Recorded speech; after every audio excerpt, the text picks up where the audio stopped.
என் மேலான தமிழ் பெருங்குடி மக்களே, உங்கள் அனைவருக்கும் மேலரசம்பட்டு சமூகத்தின் பணிவான வணக்கங்கள். அன்பு உறவுகளே, நம்முடைய சேனலை நீங்கள் பார்ப்பது இதுவே முதல் முறையாக இருந்தால் நம்முடைய காணொலிகள் தொடர்ந்து உங்களுக்கு வர வேண்டும் என்றால் உடனே சப்ஸ்கிரைப் செய்து கொள்ளுங்கள்.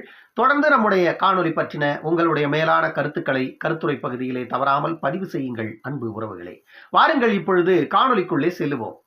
செந்தில் பாலாஜி அவர்கள் கைது செய்யப்பட்டு 10 மாதங்கள் ஆகிவிட்டது, சிறையில் இருக்கிறார்.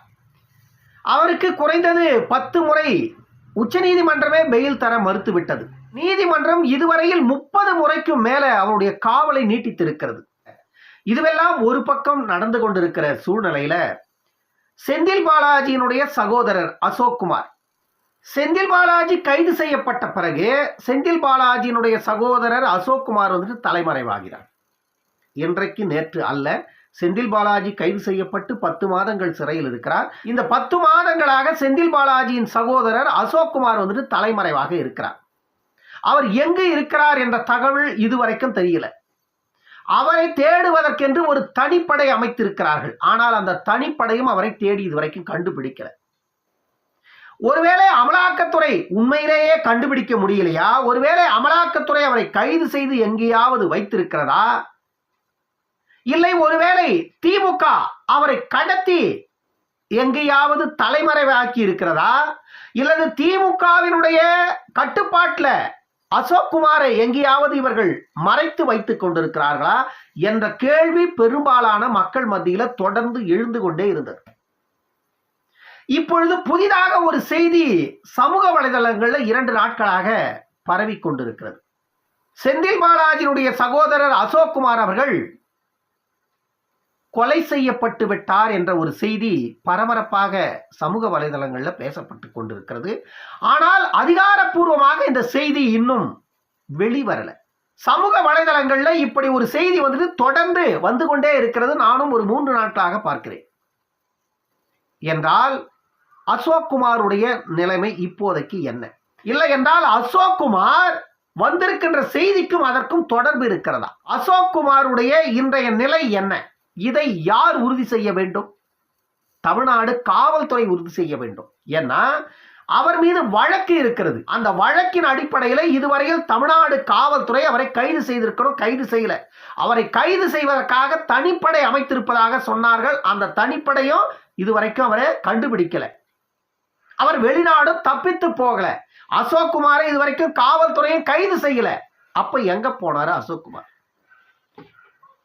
ஒரு நாட்டின் பிரஜை குற்றவாளியாக காவல்துறையால் அறிவிக்கப்பட்டிருக்கிறார். அந்த குற்றவாளி 10 மாதங்களாகி இதுவரையில் கைதும் செய்யப்படல. அவர் எங்க இருக்கிறார் என்ற தடமும் தெரியல. அப்படி என்றால் அசோக்குமாரின் நிலை என்ன? செந்தில் பாலாஜி மீது பல வழக்குகள் இருக்கிறது. அந்த வழக்குகளின் அடிப்படையில் அவரை அரெஸ்ட் பண்ணீங்க. அவர் அரசு பண்ணாததுக்கு முன்னாடி பல சவால்கள்லாம் விட்டார் காவல்துறைக்கு. நான் தான் குற்றவாளி இல்ல, நான் தான் ஊழல் குற்றவாளி இல்ல, என் மேல வழக்கு இருக்குல்ல, முடிஞ்சா கைது பண்ணி பாருங்க அப்படின்லாம் சவால் விட்டாரு. ஆனா கடைசியில கைது பண்ணிட்டாங்க, கொண்டு போய் உள்ள போட்டாங்க. இப்ப வெளியே வர முடியாத அந்த சவால்களை அவர் அங்க சந்திச்சுட்டு இருக்கிறார். இப்ப செந்தில் பாலாஜியுடைய சகோதரர், அமலாக்கத்துறையோட வழக்கு அவர் மீதும் இருக்கிறது.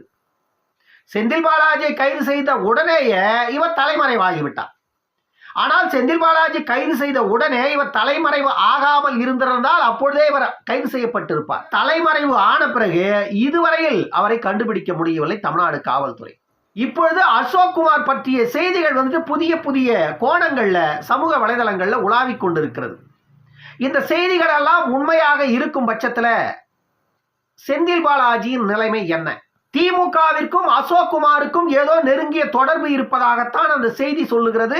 நான் பார்த்த வரையில் செந்தில் பாலாஜியினுடைய சகோதரர் அசோக்குமார் ஒருவேளை காவல்துறை கிட்ட சிக்கனா, செந்தில் பாலாஜியினுடைய வரவு செலவுகள் அத்தனையும் அசோக்குமார் தான் கையாண்டு கொண்டிருந்தாராம்.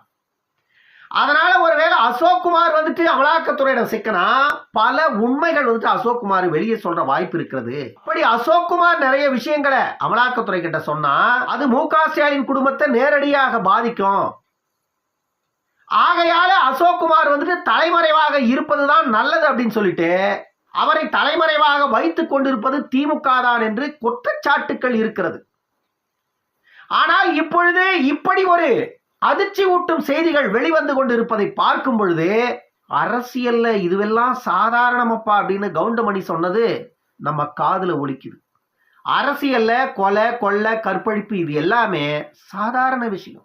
அரசியலை பொறுத்த வரைக்கும் நடுமட்டத்திலையும் கீழ்மட்டத்திலையும் இருப்பவர்களின் உயிர்கள் எல்லாம் வந்துட்டு கேட்பாரற்றது. இப்பொழுது இந்த சம்பவங்கள், இதை பற்றிய செய்திகளை எல்லாம் நம்ம கேட்கும் பொழுது நமக்கே ஒரு மாதிரி அதிர்ச்சி ஏற்படுகிறது. அப்படின்னா செந்தில் பாலாஜியினுடைய குடும்பம், அவர் குற்றவாளி, அது பிறகு எவ்வளவு பெரிய குற்றவாளியாக இருந்தாலும் நாம் தான் அவரை குற்றவாளி என்று சொல்லுகிறோம். குற்றவாளி என்று காவல்துறை அவர் மீது வழக்கு பதிவு செய்யப்பட்டிருக்கிறது, அமலாக்கத்துறை அவர் மீது வழக்கு பதிவு செய்திருக்கிறது, ஐடி வருமான வரித்துறை அவர் மீது வழக்கு பதிவு செய்திருக்கிறது. இந்த வழக்குகள் எல்லாம் நீதிமன்றத்தில் நிரூபணம் செய்யணும். செந்தில் பாலாஜி உண்மையிலேயே குற்றவாளி தான், செந்தில் பாலாஜி இந்த குற்றங்கள் செய்ததற்கான ஆதாரங்கள் அத்தனையும் இருக்கிறது, செந்தில் பாலாஜி உண்மையிலேயே இந்த குற்றத்தை செய்திருக்கிறார், இவர் உண்மையிலேயே இவ்வளவு மக்களின் பணங்களை பிடுங்கி இதை தவறான வழியில் இவர் பயன்படுத்தியது உண்மைதான் அப்படின்னு நீதிமன்றம் அவருக்கு தீர்ப்பு கொடுக்கணும். அப்பொழுதுதான் அவர் குற்றவாளி. ஏன்னா ஜட்ஜ்மெண்ட்டை வந்துட்டு நீயோ நானோ இங்க எழுதிட முடியாது. அவர் இப்பொழுது சிறையில் இருந்தாலும் கூட அவர் ஒரு விசாரணை கைதி தான். அவரே ஒரு விசாரணை கைதியாகத்தான் சிறையில் இருக்கிறார். ஆனா உண்மையிலேயே அவர் குற்றவாளியா என்பதை நீதிமன்றம் நிரூபிக்கணும். அது வரைக்கும் அவரை வந்துட்டு நம்ம குற்றவாளின்னு நம்ம சொல்ல முடியாது. இப்படி இருக்கின்ற சூழ்நிலையில குற்றவாளி என்று சொல்லப்பட்ட அசோக்குமார் அவர்கள் காவல்துறை இதுவரைக்கும் கைது செய்யல. அசோக்குமார் எங்க இருக்கிறாருங்கிற தடம் தெரியல. ஆனால் அசோக்குமார் இறந்து விட்டதாகவும் அசோக்குமார் கொலை செய்யப்பட்டு விட்டதாகவும் ஒரு தகவல் வந்துட்டு சமூக வலைதளங்களில் உலாவிக் கொண்டிருக்கிறது. ஆனால் இந்த தகவலை அதிகாரப்பூர்வமாக நான் எங்கேயும் கேட்கல. ஆனால் சமூக வலைதளங்கள்ல இப்படி ஒரு செய்தி உலாவிக் கொண்டே இருக்கிறது. சில நபர்கள் இப்படி ஒரு செய்தியை வந்துட்டு சொல்லிக்கிட்டே இருக்கிறாங்க தொடர்ந்து. அப்படி இருக்கும் பொழுது இந்த செய்தி உண்மையாக இருக்கக்கூடுமோ என்ற அச்சம் தோன்றுகிறது. இதற்கான பதிலை தமிழ்நாடு காவல்துறை தான் சொல்லணும். அசோக்குமார் குற்றவாளியாக இருக்கலாம், செந்தில் பாலாஜி மிகப்பெரிய குற்றவாளியாக இருக்கலாம். ஆனால் அவர்களை கொண்டு போய் நீதிமன்றத்தில் சமர்ப்பிக்க வேண்டியது காவல்துறையின் வேலை. அவர்கள் குற்றவாளியா நிரபராதியா என்பதை உறுதி செய்கின்ற இடம் நீதிமன்றம். ஏன் இந்த விஷயங்களை இவ்வளவு பேச வேண்டி இருக்கிறதுனா, இப்படி தமிழ்நாட்டில் நடந்த அநியாயங்கள் பல நம்ம பார்த்திருக்கிறோம். விசாரணை கைதிகளாக உள்ளே போனவர்கள் வெளியே வராமல் இறந்து போன வரலாறுகள் எல்லாம் தமிழ்நாட்டில் உண்டு. 2G ஸ்பெக்ட்ரம் வழக்கில் சாதிக் பாஷாவினுடைய நிலை என்ன? சாதிக் பாஷா எப்படி கொல்லப்பட்டார்? இன்னைக்கு வரைக்கும் அது கேள்விக்குறியாவே நிற்கிறது. அதற்கான விடை இதுவரைக்கும் தெரியல. யார் அதில் உண்மையான குற்றவாளின்னு இதுவரைக்கும் யாருக்கும் தெரியல. சாதிக் பாஷா கொல்லப்பட்டார். எப்படி கொல்லப்பட்டார்? முக்கியமான வழக்குகள்ல தொடர்புடையவர்கள் எல்லாம் இப்படித்தான் கொல்லப்பட்டு இருக்கிறார்கள். வடநாடு கொள்ளை தொடர்பான சம்பவங்களில் ஈடுபட்டவர்கள் இன்றைக்கு எத்தனை பேர் இருக்கிறார்கள்? அவர்கள் எல்லாம் எப்படி இறந்தார்கள்? இன்று வரையில் அந்த வழக்குகள் இன்னும் விசாரணையில் போய்கொண்டே இருக்கிறது. இதுவெல்லாம் தமிழ்நாட்டில் தான் நடந்தது. எடப்பாடி ஆட்சியில தான் இது நடக்கிறது. எடப்பாடி ஆட்சியில தான் இந்த கொள்ளை நடந்தது. எடப்பாடி ஆட்சியில் இருக்கும் போதே அது சம்பந்தமான குற்றவாளிகள் இறக்கிறார்கள். அவர்கள் எப்படி இறந்தார்கள் என்ற அந்த வழக்கு அப்பொழுதே ரத்து செய்யப்படுகிறது. மு.க. ஸ்டாலின் அப்பொழுது எதிர்க்கட்சி தலைவராக இருக்கும் பொழுது என்ன பேசினாரு? கொடைநாடு கொள்ளை தொடர்பான கொலை வழக்குகள் வந்துட்டு திமுக அரசு வந்தவுடன் அதற்கு தனிப்படை அமைத்து அதை விசாரணை செய்யணும் சொன்னார். இதுவரைக்கும் செய்ததா? குறைந்தது 5 கொலைகள் நடந்திருக்கிறது அந்த கொடைநாடு சம்பந்தமாக. அதில் ஈடுபட்டவர்கள் எதற்காக அவர்கள் எல்லாம் கொல்லப்பட்டார்கள் என்ற கேள்வி மட்டும்தான் இருக்கிறதே தவிர அதற்கான விடை கிடைக்கல. அந்த நிலைதான் செந்தில் பாலாஜியினுடைய சகோதரர் அசோக்குமாருக்கும் நடந்திருக்குமோ என்ற அச்சம் தோன்றுகிறது. அரசியல் பெருமுதலைகள் நினைத்தால் எதை வேண்டுமென்றாலும் எப்பொழுது வேண்டுமென்றாலும் எங்கு வேண்டுமென்றாலும் செய்வாங்க. வாய்ப்புகள் இருக்கிறது. இந்த சம்பவம் குறித்த இந்த செய்திகள் உண்மைதானா அல்லது ரூமரா என்பதை நாம் பொறுத்திருந்து பார்ப்போம். இன்னொரு காணொலியில் சந்திக்கும் வரை உங்களிடமிருந்து விடைபெற்றுக் கொள்வது மேலரசம்பட்டு சமூகம். நன்றி, வணக்கம் அன்பு உறவுகளே.